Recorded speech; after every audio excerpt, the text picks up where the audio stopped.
The moment I saw 3 police cars surrounding my disabled brother while he fished from his wheelchair, I knew the Willowbrook HOA had just made the most expensive mistake in their pathetic lives. Picture this.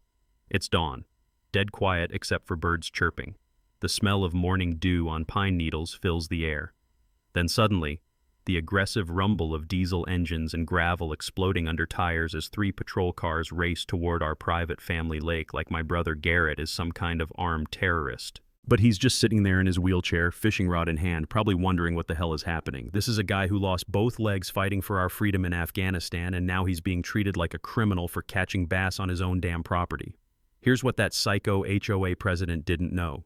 Her little power trip was about to cost her $4 million and land her in federal prison.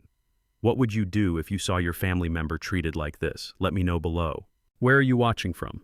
I bet half of you have your own HOA horror stories. Let me back up and tell you how we got here. My name's Damon Reeves, and this whole nightmare started because some wannabe dictator couldn't stand the sight of happiness. See, my brother Garrett and I inherited this beautiful 12-acre lakefront property from our grandfather outside the Willowbrook subdivision. The old man hand-dug that 3-acre lake back in the 60s with nothing but a backhoe and pure stubbornness. Fed by natural springs, stocked with bass and trout, it was his pride and joy. When Garrett came back from Afghanistan missing both legs, that lake became his sanctuary. The gentle hum of his motorized wheelchair rolling across the wooden dock, the soft plop of his line hitting the water, these sounds replaced the nightmares for a while. Fishing wasn't just a hobby for him, it was therapy. Enter Victoria Ashworth. Picture a woman who irons her jeans and carries an iPad like it's Excalibur.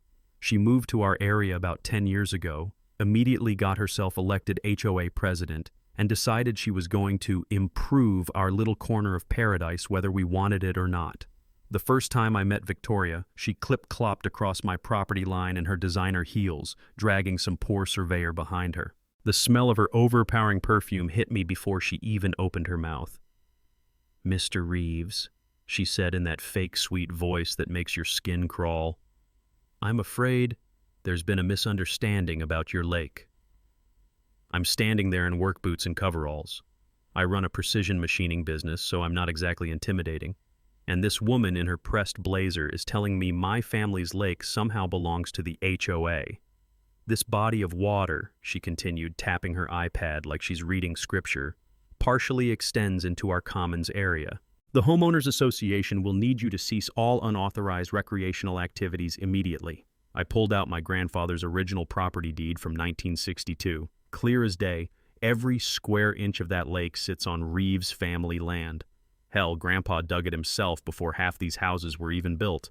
Victoria barely glanced at the documents. "These could be forged," she said with a little shrug.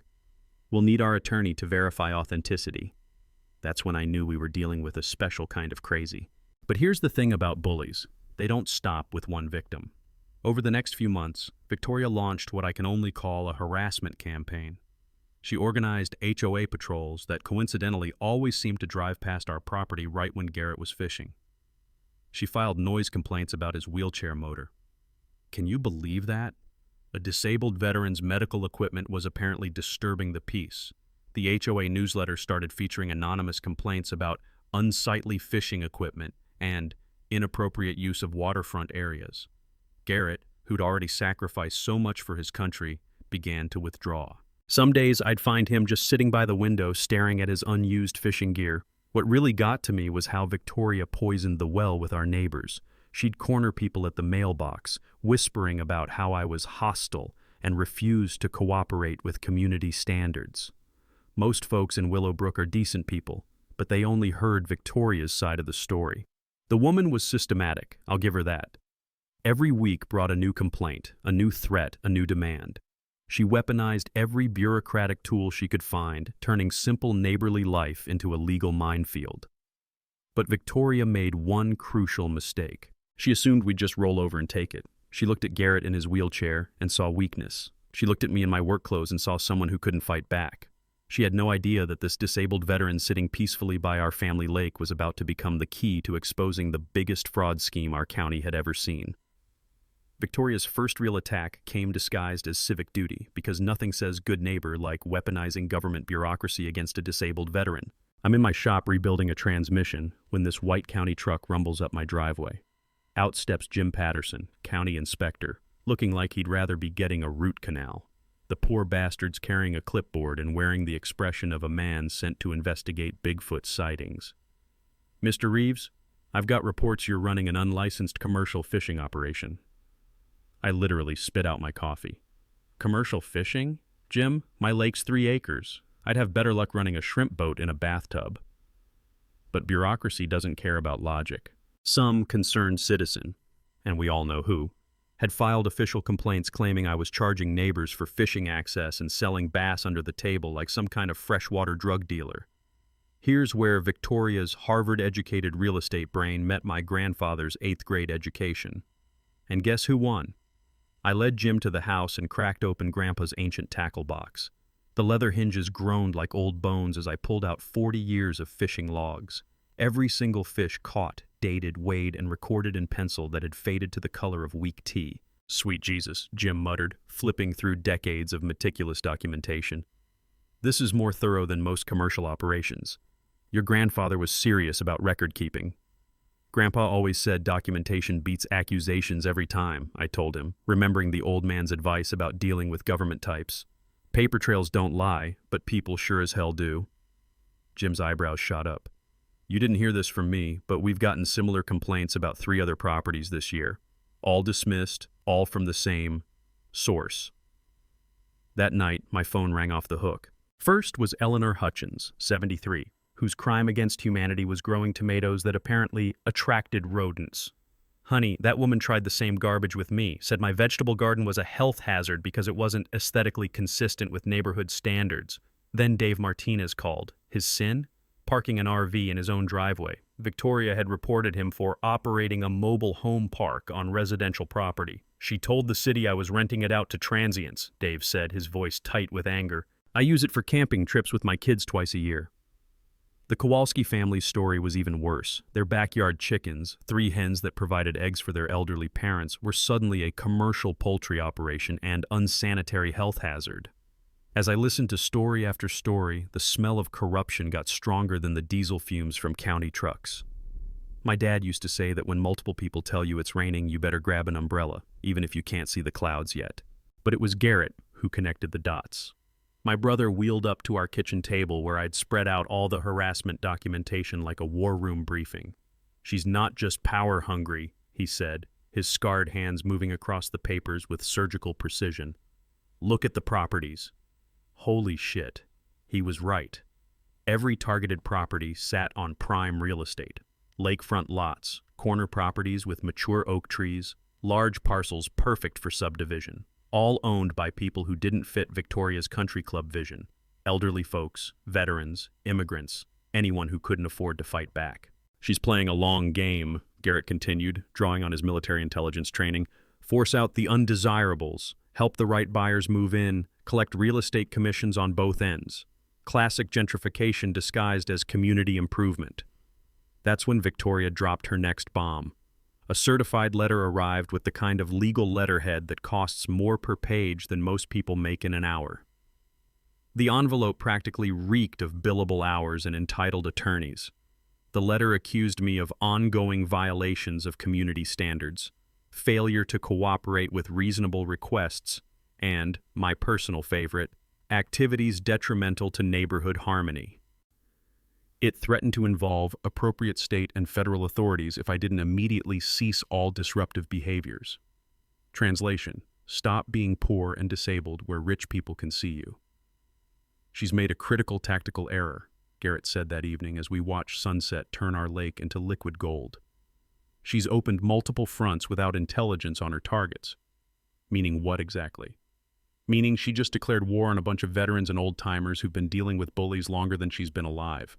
In the Army, we had a saying, never pick fights you can't finish, because someone else will finish them for you. The next morning, Victoria Ashworth would learn that harassing disabled veterans isn't just morally bankrupt, it's strategically stupid. Because veterans don't just fight back, they coordinate, they plan, and they absolutely demolish their enemies. Victoria's next move proved she'd graduated from petty harassment to full-blown environmental terrorism. Because nothing says good neighbor like trying to frame a disabled veteran for poisoning the water supply. I'm sipping coffee and watching Garrett work his magic with a spinnerbait when my phone explodes with texts. Dave Martinez, health department at your place, hazmat suits. Eleanor, honey, there's government trucks everywhere. Here comes Dr. Sarah Wilson, county health inspector, dressed like she's investigating a nuclear meltdown instead of a fishing pond. The smell of rubber gloves and industrial disinfectant fills the morning air as she unpacks enough testing equipment to analyze the Mars rover's bathwater. Mr. Reeves, we've received serious allegations about bacterial contamination from your recreational fishing activities. Serious allegations. From who exactly? The two neighbors who support us, or the one psychopath who's been stalking us for months? Dr. Wilson explains that someone filed detailed reports claiming our fishing was creating dangerous bacterial runoff, threatening the subdivision's groundwater. Apparently, according to Victoria's fevered imagination, fish guts and earthworms were transforming our pristine lake into biological warfare. Ma'am, this lake's been here since Kennedy was president. If it was killing people, we'd have noticed by now. But government bureaucracy runs on paperwork, not common sense. While Dr. Wilson collected samples like she was hunting for the Ebola virus, Victoria's white Range Rover cruised past for the fourth time that morning. The woman wasn't even pretending to be subtle anymore. She was marking territory like a rabid dog. That's when I decided to channel my grandfather's philosophy. When someone accuses you of something, prove them wrong so thoroughly they choke on their own lies. I hired Aquatech Environmental, the same company that tests water for fancy resorts. Cost me $3,000 I didn't have, but Grandpa always said the best revenge is being right when everyone expects you to be wrong. Garrett found them online while researching water quality standards. If we're doing this, we're doing it right, he said, his military precision kicking in. No half measures, no room for doubt. 2 days later, their report arrived, and I laughed so hard I nearly fell into the lake. Our water was cleaner than what comes out of most people's kitchen taps. Perfect pH balance, bacterial levels so low they were practically non-existent, dissolved oxygen content that would make a trout farm jealous. The report concluded our natural spring system was actually purifying groundwater for the entire area. But here's where Victoria's genius plan exploded in her face like a defective firework. Dr. Wilson's official county testing revealed that while we were running a natural water treatment plant, the HOA's retention pond was basically a toxic waste dump. High concentrations of lawn fertilizer runoff, enough chemical treatments to sterilize a hospital, and chlorine levels that could bleach your eyebrows from 50 feet away. Victoria had spent weeks accusing us of environmental crimes while her precious subdivision was poisoning half the county. The irony was thicker than the chemical sludge coating their pond bottom. Mr. Reeves, Dr. Wilson called to apologize, your lake is actually an environmental asset. It's filtering contaminants from upstream sources and improving water quality downstream. Meanwhile, the health department launched a full investigation into the HOA's water management practices. Victoria had tried to frame us for poisoning the neighborhood while her own people were running a Superfund site disguised as a community amenity. But Garrett wasn't celebrating yet. While I was doing victory laps around the lake, he was deep in legal research databases, following digital breadcrumbs like a bloodhound with a law degree. Damon, you need to see this, he said, wheeling over with his laptop screen glowing. Victoria's real estate license has been suspended twice. The records read like a serial killer's resume. Colorado 2018, harassment campaign against elderly homeowners. Arizona 2020, fraudulent complaints to force property sales. Same playbook every time. Target vulnerable residents, weaponize bureaucracy, collect commissions from the chaos. She's not just crazy, Garrett continued, scrolling through complaint after complaint. She's a professional community destroyer. This is her business model.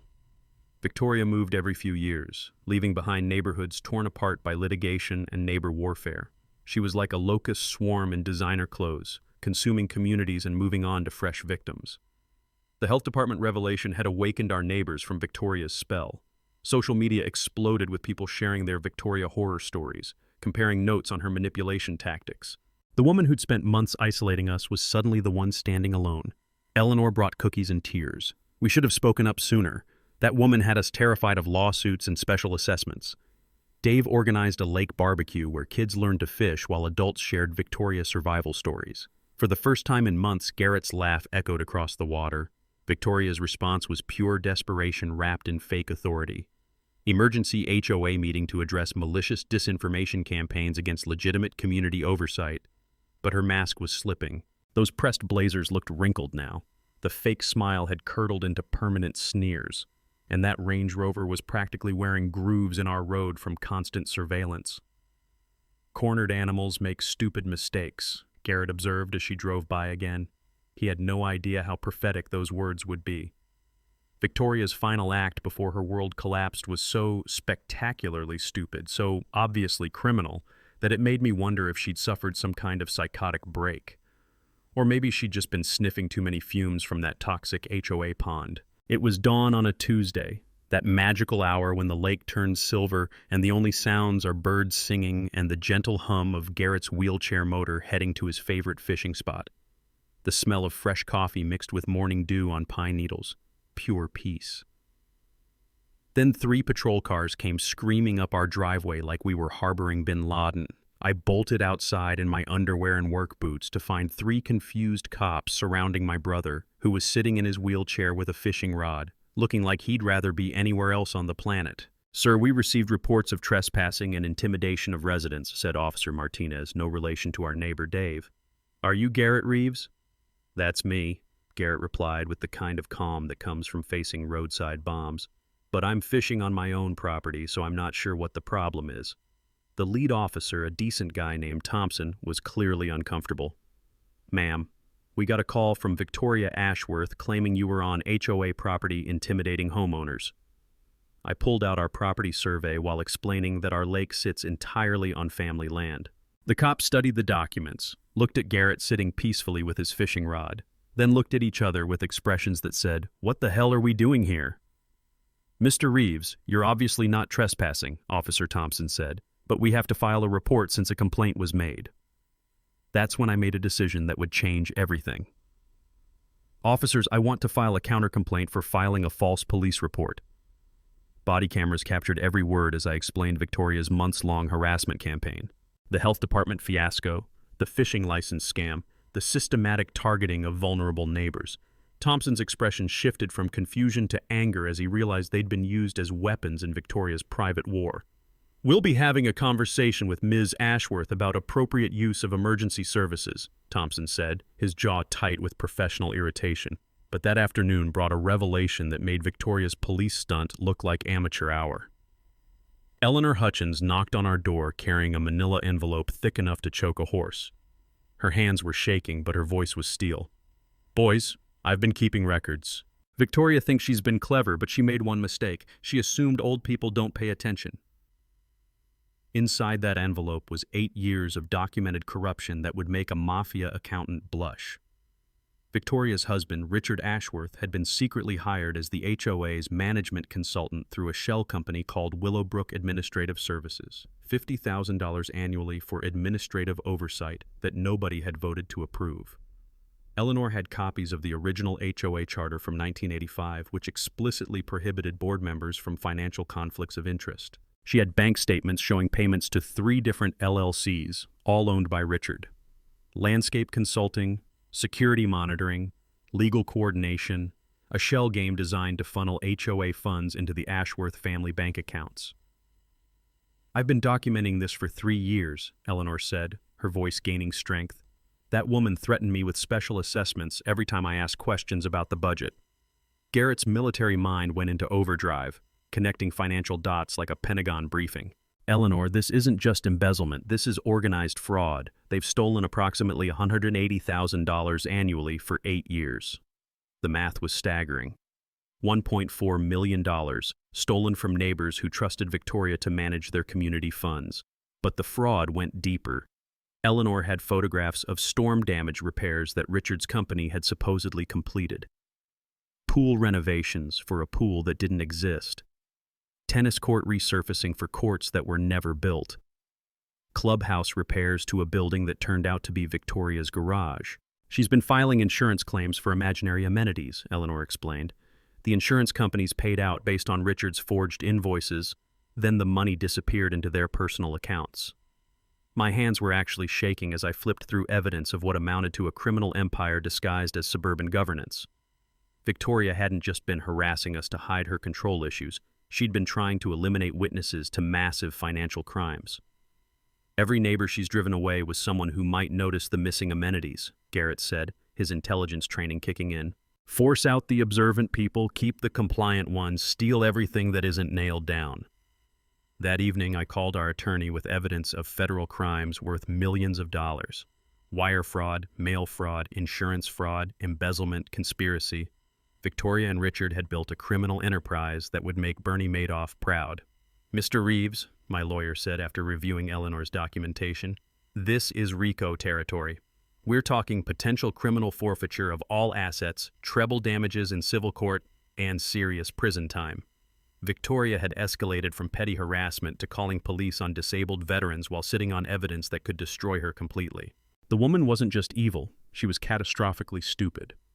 The next morning, she would discover that some mistakes cost $4 million and a federal prison sentence. The anonymous tip that cracked Victoria's empire wide open came in the most old-school way possible. A handwritten note slipped under my door at 3 a.m. like something out of a Cold War spy novel. Check the insurance claims. She's been stealing for years. A friend who cares. No signature, no return address, just block letters written by someone who clearly knew where the bodies were buried. The paper smelled faintly of cigarettes and desperation. Garrett and I spent the next day diving into public records like digital archaeologists. What we found made Eleanor's evidence look like pocket change compared to the real heist. Victoria had filed $2.3 million in fraudulent insurance claims over 5 years. Storm damage to amenities that never existed. Vandalism repairs to facilities that were figments of her imagination. Fire damage to a community center that turned out to be a storage shed behind her house. Look at this claim, Garrett said, pointing at his laptop screen. $40,000 for flood damage restoration to the community tennis courts. I walked outside and looked around our neighborhood. What tennis courts? Exactly. Richard's company, Willowbrook Administrative Services, had submitted detailed invoices for repairs that never happened. Photos of damaged facilities that were actually pictures of Victoria's own property, digitally manipulated to look like community assets. The insurance companies had paid out based on forged receipts and doctored documentation. But here's where the fraud got really creative. Victoria had claimed her personal landscaping projects as community storm damage repair. Her new patio became sidewalk replacement after vandalism. Her pool renovation was billed as community water feature restoration. The insurance fraud investigator I contacted confirmed what we suspected. The photos submitted with claims had been photoshopped. Digital forensics could prove the images were manipulated, making this a federal wire fraud case with 20-year prison sentences. My grandfather used to say that thieves always get greedy, and greed always makes them sloppy. Victoria had gotten so comfortable stealing that she'd stopped being careful about covering her tracks. Eleanor arrived that afternoon with even more devastating evidence. I remembered something, she said, pulling out a shoebox full of photographs. I take pictures of neighborhood events every year for the newsletter. Her photos showed the truth behind Victoria's insurance scams. Pictures from community barbecues clearly showing empty lots where Victoria claimed damaged amenities had been restored. Photos of her house during the period she claimed it was the vandalized community center. She's been using her own home as collateral for insurance fraud, Garrett realized. Claiming personal property as community assets, then collecting insurance money for imaginary damage. The total theft was staggering. $2.3 million in insurance fraud plus $1.44 million in management fee embezzlement equals $3.74 million stolen from insurance companies and neighbors. With federal treble damages for organized crime, Victoria was looking at a $12 million civil judgment. But the most damning evidence was what Eleanor found in Victoria's trash. Because apparently, criminal masterminds don't invest in decent shredders. Bank statements showing deposits from insurance companies going directly into personal accounts. Emails between Victoria and Richard discussing which community projects to claim next. Text messages about keeping the old biddy Eleanor quiet, with threats of special assessments. She documented her own crimes, Eleanor said with satisfaction. That woman's arrogance finally caught up with her. The pattern was clear now. Victoria's harassment campaigns weren't random acts of suburban tyranny. They were systematic elimination of potential witnesses to massive financial crimes. Every neighbor she'd driven away was someone who might have noticed the missing amenities they'd supposedly paid to build and maintain. Garrett connected the final dots with military precision. She's been running a criminal enterprise disguised as HOA management. RICO statute applies to organized crime families, but it also applies to corrupt organizations systematically defrauding victims. That night, I had everything needed to destroy Victoria Ashworth completely. Federal crimes worth millions, documented evidence, multiple witnesses, and a clear pattern of ongoing criminal conspiracy. Tomorrow, the planning phase would begin. Grandpa's old workshop became our war room, and let me tell you, it felt appropriate. The smell of motor oil and sawdust mixed with the aroma of Eleanor's coffee as we spread evidence across workbenches that had seen decades of honest labor. Now they were hosting the planning session that would bring down the most corrupt HOA president in county history. Our team looked like something out of a mismatched buddy cop movie. Me in coveralls, Garrett in his army t-shirt, Eleanor clutching her evidence folders like sacred texts, and our attorney Jim Morrison, yes, like the rock star. And yes, he'd heard every joke. "All right," Morrison said, adjusting his glasses as he reviewed Eleanor's documentation. "We're looking at a RICO case with multiple federal violations: wire fraud, mail fraud, insurance fraud, money laundering, and conspiracy." Garrett had already mapped out the financial network on his laptop, connecting shell companies and bank accounts like a military intelligence briefing. "The beauty of RICO is treble damages," he explained, drawing on his research. "If we prove organized criminal activity, we can recover 3 times the actual damages." Morrison nodded. "With $3.74 million in documented theft, we're looking at potential recovery of over $12 million, plus attorney fees, plus asset forfeiture." The legal strategy was elegant in its simplicity.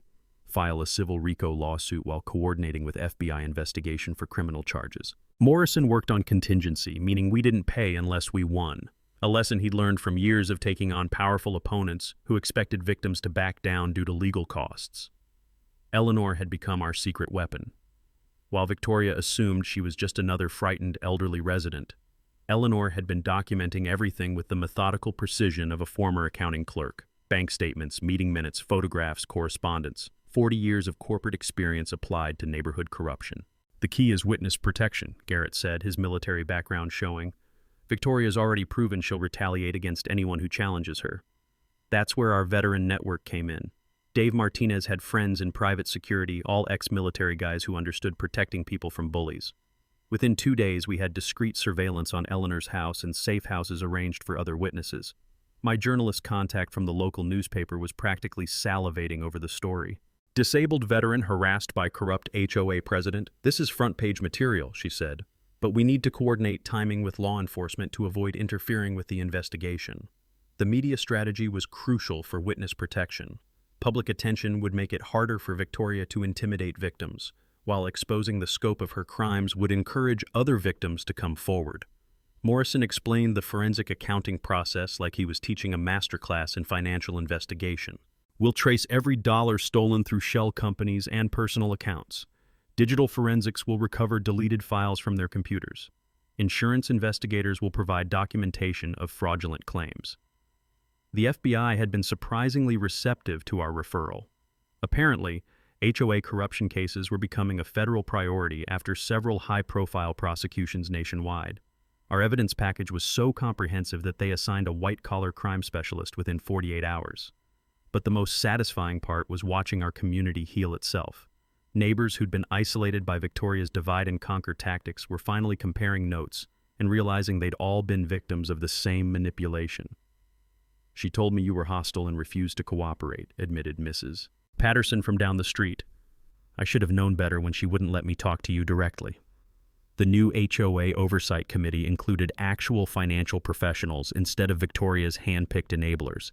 They'd already voted to require independent auditing and transparent budget reporting, reforms that would prevent future corruption. Garrett coordinated with veteran advocacy groups who provided legal support and media relations expertise. The story was resonating with military families nationwide, highlighting how disabled veterans face discrimination even in their own communities. "The psychological preparation is as important as the legal strategy," Garrett reminded us during one late-night planning session. "Victoria's going to fight dirty because she has everything to lose. We prepared for retaliation by documenting everything. Security cameras, recording devices, backup evidence stored in multiple locations. Every interaction with Victoria would be recorded and witnessed.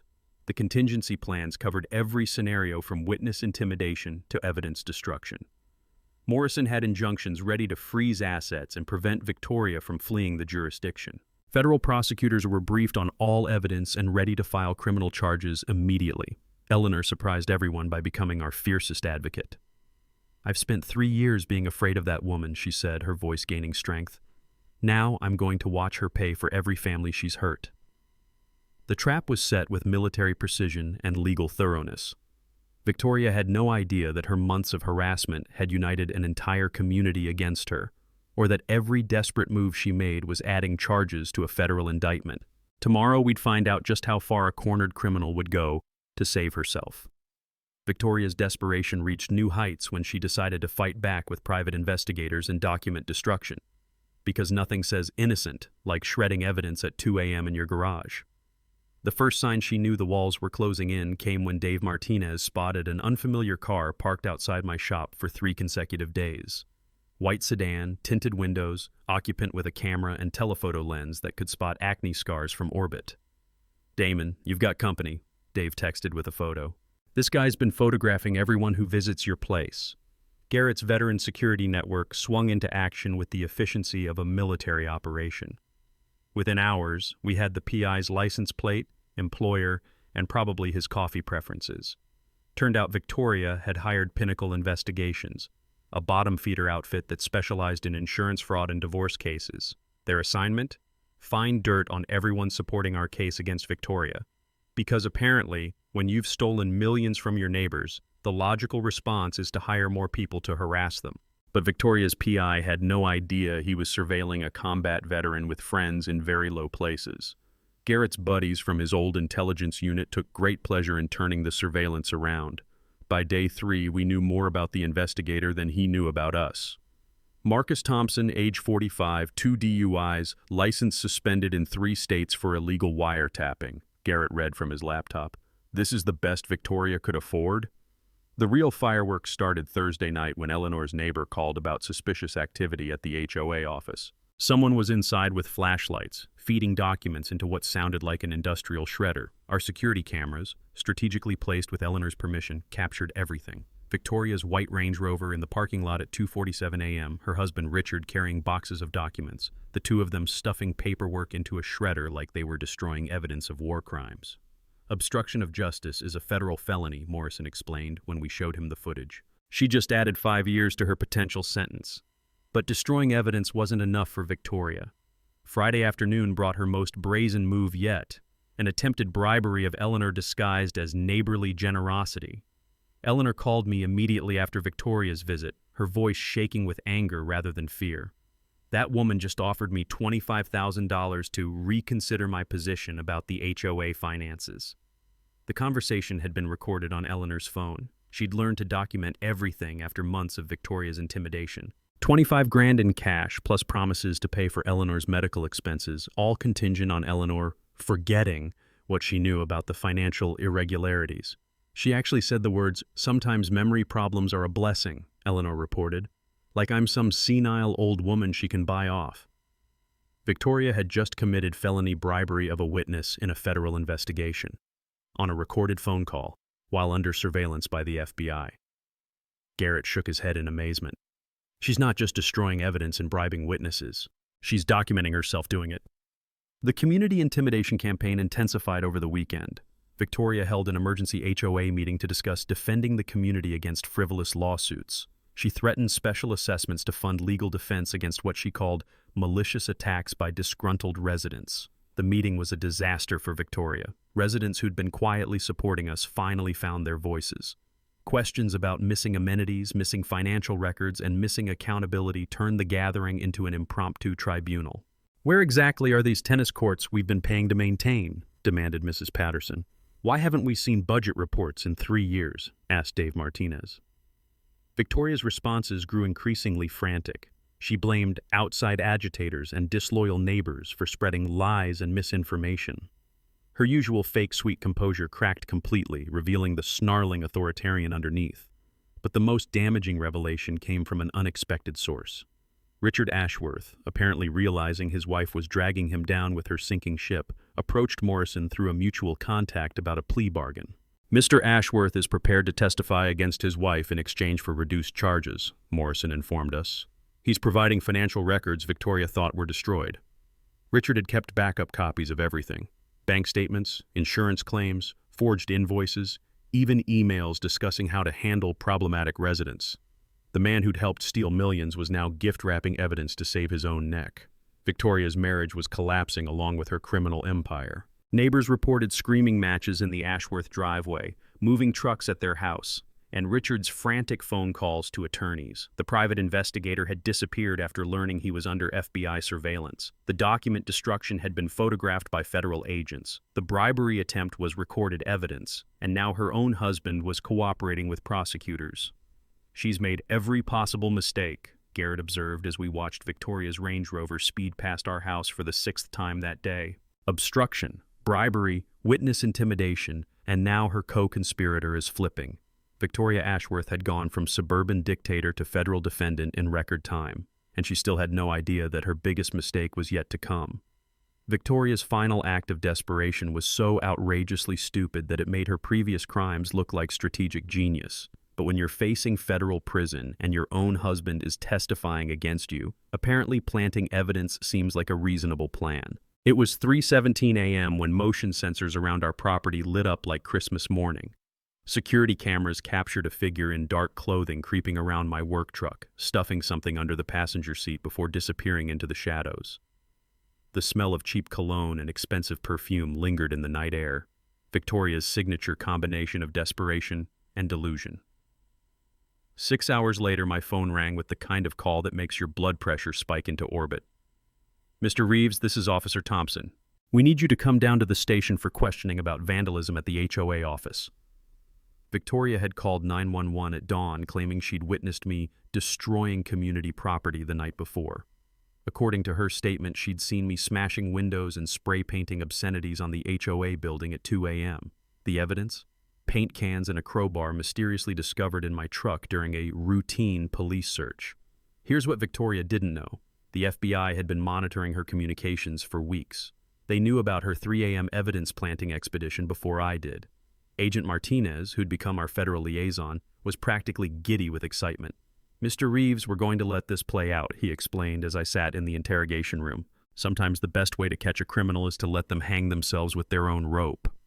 The local police were cooperating beautifully. Officer Thompson's body camera recorded every word as Victoria provided increasingly elaborate details about my supposed vandalism spree. She described damages that didn't exist, times that could be disproven by surveillance footage, and witnessed events that happened while she was supposedly asleep.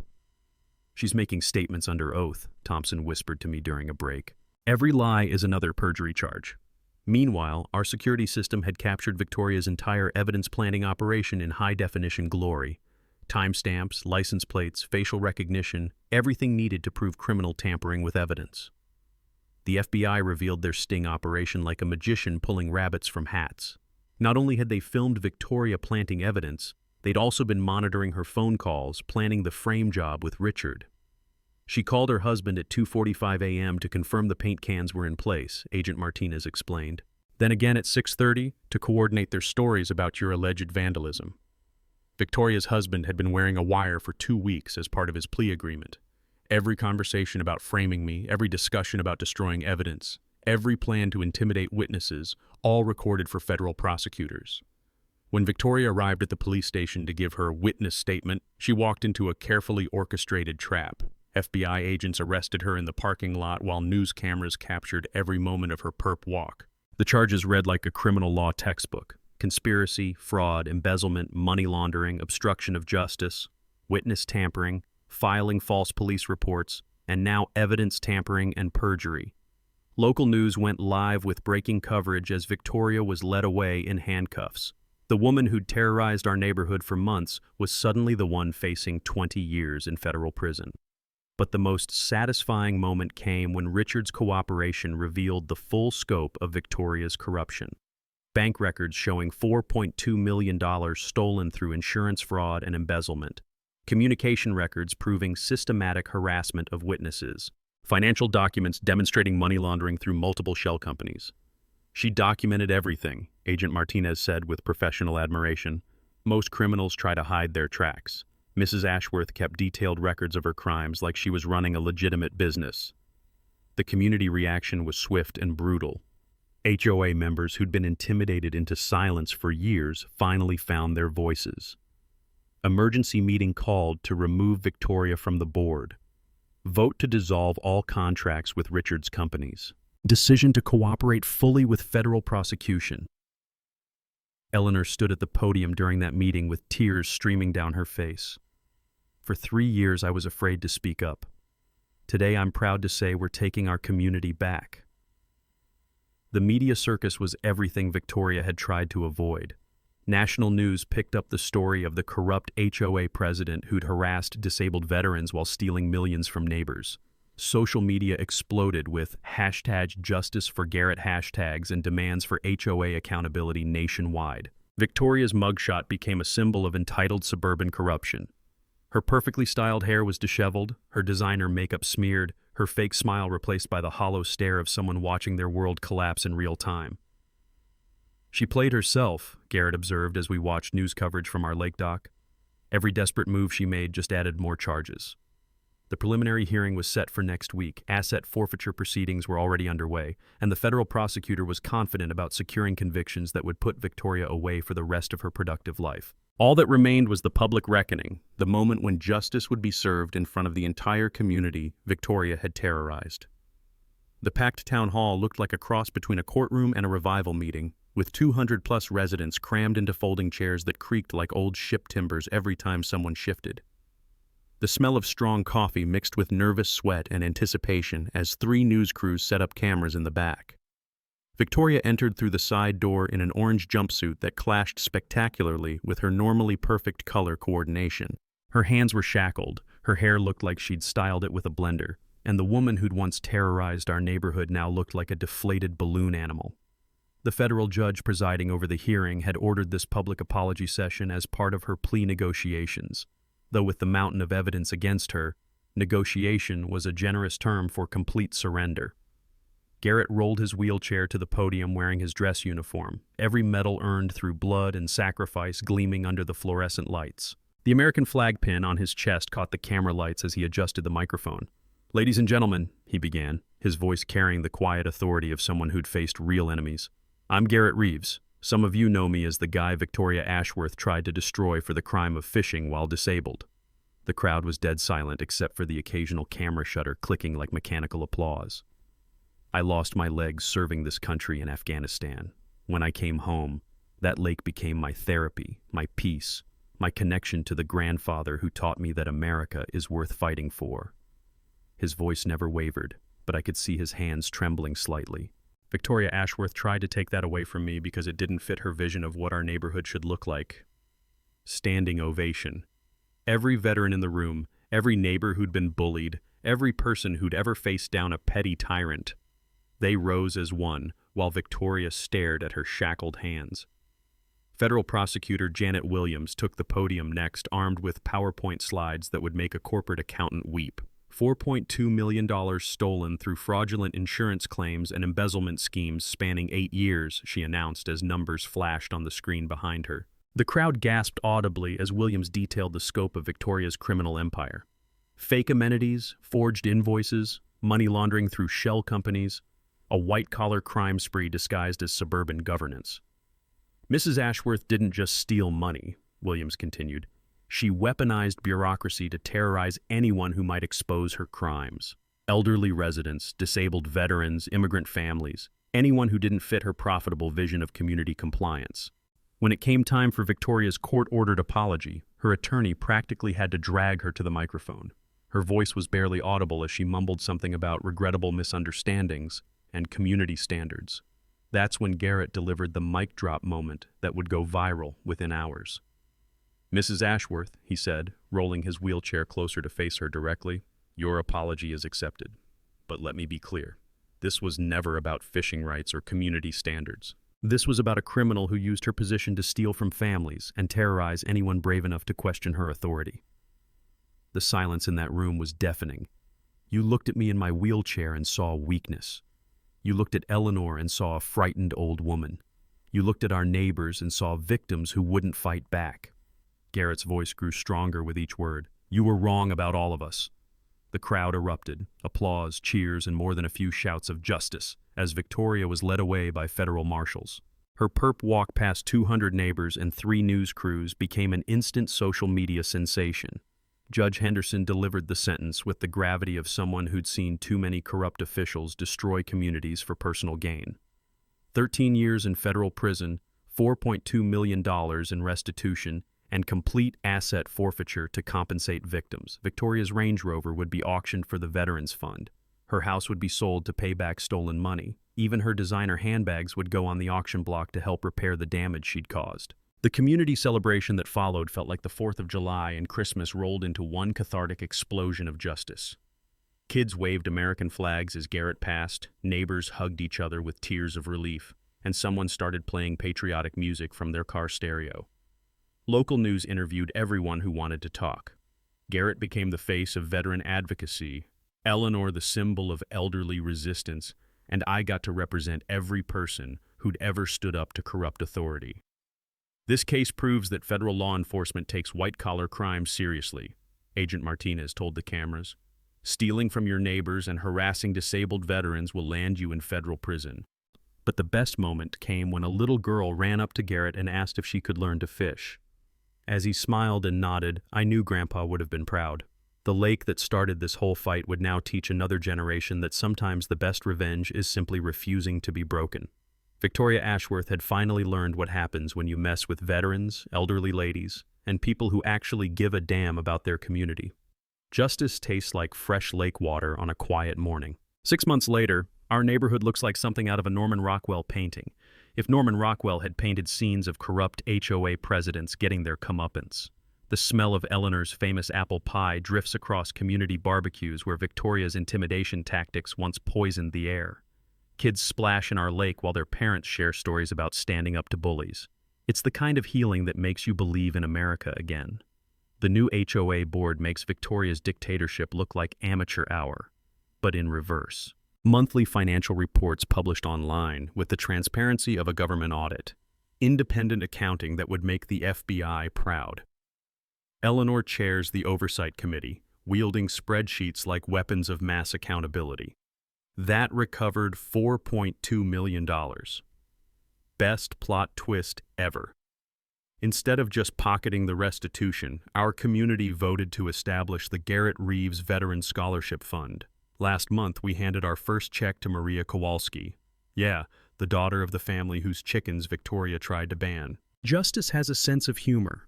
Our lake transformed from a harassment target into the neighborhood's beating heart. Garrett's weekly fishing lessons teach kids patience, respect, and the ancient art of untangling lines without losing your mind. The laughter echoing across the water has permanently erased Victoria's toxic presence. Eleanor's community garden grows where the HOA office used to store fake legal documents. Growing something beautiful from something rotten, she calls it, which might be the most profound thing anyone said about second chances. The ripple effects keep spreading like good gossip. 3 neighboring HOAs implemented transparency reforms after watching our story. State lawmakers passed Garrett's Law, requiring financial disclosure for all HOA boards. Insurance companies now train investigators using Victoria's case as a what not to miss masterclass. Garrett earned his social work degree and now helps disabled veterans fight housing discrimination from his office, a converted lakeside shed where pine needle aromatherapy beats any hospital treatment. The VA refers veterans from 3 counties to his peer counseling program.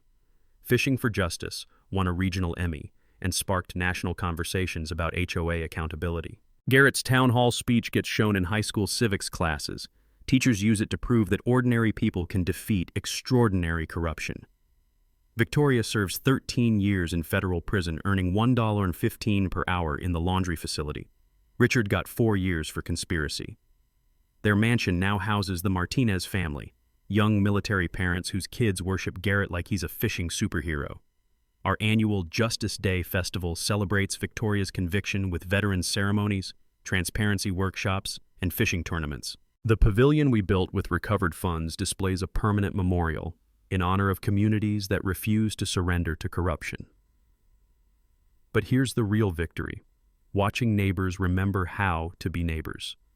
Eleanor evolved from frightened victim to fearless advocate. Garrett found purpose helping other veterans. Our community learned that standing together beats standing down. The Lake Conservation Program ensures clean water for future generations. Environmental scientists study our natural filtration system. Victoria's toxic retention pond became a butterfly garden where monarchs dance above the spot corruption once festered. Every sunrise, I watch Garrett wheel to the dock where this war began. Golden light paints the water while birds sing in trees Victoria wanted eliminated for aesthetic consistency. Peace settles over a community that learned its own strength. Here's what I learned. Bullies count on good people staying quiet. They weaponize bureaucracy because they assume you won't fight back. They target the vulnerable because they mistake kindness for weakness. They're wrong about all of us. If you're trapped in your own HOA nightmare, you're not alone. Document everything: phone recordings, photographs, financial records. Connect with neighbors who've been targeted. Remember that corruption thrives in darkness but dies in sunlight. Don't let them win by staying silent.